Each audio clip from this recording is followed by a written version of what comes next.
આચાર્ય ધનરાજભાઈ ઠક્કરના જન્મદિવસ નિમિત્તે શેઠ MN હાઈસ્કૂલમાં blood camp અને વૃક્ષારોપણ કાર્યક્રમ યોજાયો હતો. કર્તવ્યનિષ્ઠ, કર્તવ્યપરાયણ, શ્રેષ્ઠ શિક્ષક એવોર્ડ વિજેતા એવા આચાર્ય ધનરાજભાઈ ઠક્કરે પોતાના જન્મદિવસે 42મી વાર રક્તદાન કરી સમાજને એક નવી રાહ ચીંધી હતી. ઉત્તર ગુજરાત યુવક મંડળ સંચાલિત શેઠ એમએન હાઈસ્કૂલના કર્તવ્યનિષ્ઠ અને શ્રેષ્ઠ શિક્ષક એવોર્ડ વિજેતા એવા આચાર્ય ધનરાજભાઈ ઠક્કરના જન્મદિવસ નિમિત્તે રોટરી ક્લબ ઓફ પાટણ તથા એમએન હાઈસ્કૂલ પરિવારના સંયુક્ત ઉપક્રમે રક્તદાન કેમ્પ તેમજ વૃક્ષારોપણ કાર્યક્રમ યોજાયો હતો. પોતાના કર્મથી સુવાસ પ્રસરાવનાર એવા ધનરાજભાઈ ઠક્કરના 52મા જન્મદિવસ નિમિત્તે આજે રોટરી ક્લબ પાટણ અને શેઠ એમએન હાઈસ્કૂલ પાટણના સંયુક્ત ઉપક્રમે રક્તદાન કેમ્પનું આયોજન કરવામાં આવ્યું હતું. આપણા દેશમાં અત્યારે પશ્ચિમી સંસ્કૃતિના પવન જોરદાર ફૂંકાઈ રહ્યા છે, ત્યારે મોટા ભાગનો યુવા વર્ગ પોતાનો જન્મદિવસ કેક કાપીને કે હોટલમાં જમવા જઈને કે મીણબત્તી ઓલવીને ઉજવતો હોય છે. તેની જગ્યાએ ધનરાજભાઈએ પોતાના જન્મદિન નિમિત્તે બ્લડ કેમ્પ, વૃક્ષારોપણનું ભગીરથ કાર્ય કરી પોતાનો જન્મદિવસ ઉજવ્યો છે. તે એક સરાહનીય કાર્ય છે. આ જન્મદિવસે જન્મદિવસની જેમ જ 42મી વખત રક્તદાન કરી પોતાનો જન્મદિવસ ઉજવ્યો હતો. વર્ષોથી પોતાના જન્મદિનને સમાજ સેવામાં સમર્પિત કરીને જરૂરિયાતમંદોને ઉપયોગી બનવાની ટેક સાથે ઉજવણી કરનાર એવા શેઠ એમએન હાઈસ્કૂલના આચાર્ય અને જેમણે 42થી વધુ વખત રક્તદાન કર્યું છે તેવા ધનરાજભાઈનો જન્મદિવસ યાદગાર બની રહ્યો હતો. 31 જાન્યુઆરીએ બુધવારના રોજ પોતાના 51 વર્ષ પૂર્ણ કરીને 52મા વર્ષમાં મંગળ પ્રવેશ કરનાર ધનરાજભાઈ ઠક્કરના જન્મદિવસ નિમિત્તે શાળામાં બ્લડ ડોનેશન કેમ્પ યોજાયો હતો. પર્યાવરણ પ્રેમી અને પાટણ જિલ્લાનો ગૌરવ એવા નિલેશભાઈ રાજગોર દ્વારા લાવવામાં આવેલા પરિજાતિ સહિત 5 પવિત્ર દેશી કુડના છોડનું સૌ મહેમાનોની હાજરીમાં શાળા પંટાગણમાં આવેલા રોટરી ઔષધિ ગાર્ડનમાં વાવેતર કરવામાં આવ્યું હતું. ત્યારબાદ પર્યાવરણ પ્રેમી એવા ધનરાજભાઈ દ્વારા તેમના 52મા જન્મદિવસે રક્તદાન કરનાર તેમજ શુભેચ્છક મિત્રોને 52 તુલસીના છોડવાઓનું વિતરણ કરવામાં આવ્યું હતું. રક્તદાન, વૃક્ષારોપણ બાદ શાળાના સ્ટાફ મિત્રો દ્વારા સ્વરૂચિ ભોજનની લિજ્જત માણવામાં આવી હતી.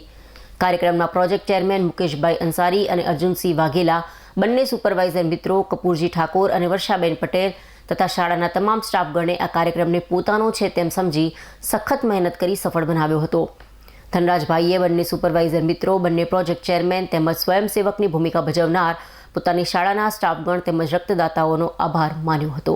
આજે મારા માટે અતિ આનંદ અને ખુશીનો દિવસ છે, કારણ કે મારા જન્મદિવસે દર વર્ષે હું બ્લડ આપી અને મારો જન્મદિવસ ઉજવું છું.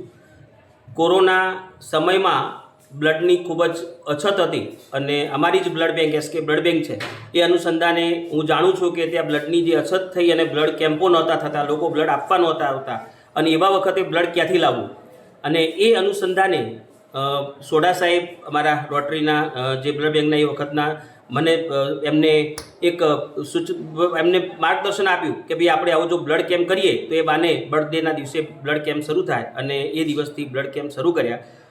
મને કહેતા આનંદ થાય છે કે કોરોનાનો સમય હતો, લોકો બ્લડ આપવા માટે ગભરાતા હતા, છતાં પણ એ દિવસે 52 બોટલ બ્લડ એકત્ર થઈ હતી અને ત્યારથી આજ સુધી મારા જન્મદિવસે જે હું બ્લડ આપું છું એ તો નક્કી જ છે અથવા આપું જ છું, પણ છતાં એ દિવસથી બ્લડ કેમ્પ એ કરવાનું શરૂ થયું છે. અને આજે પણ બ્લડ કેમ્પ એ શેઠ એમએન હાઈસ્કૂલ, અમારી ઉત્તર ગુજરાત યુવક મંડળ સંચાલિત શેઠ એમએન હાઈસ્કૂલમાં આજે અમારા સ્ટાફ મિત્રો, રોટરી પરિવાર એના દ્વારા એ બ્લડ કેમ્પ યોજાયો છે.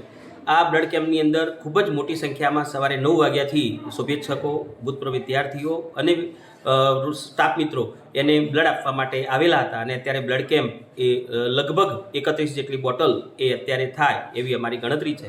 મેં પણ અત્યારે 42મી વખત એ બ્લડ આપેલું છે.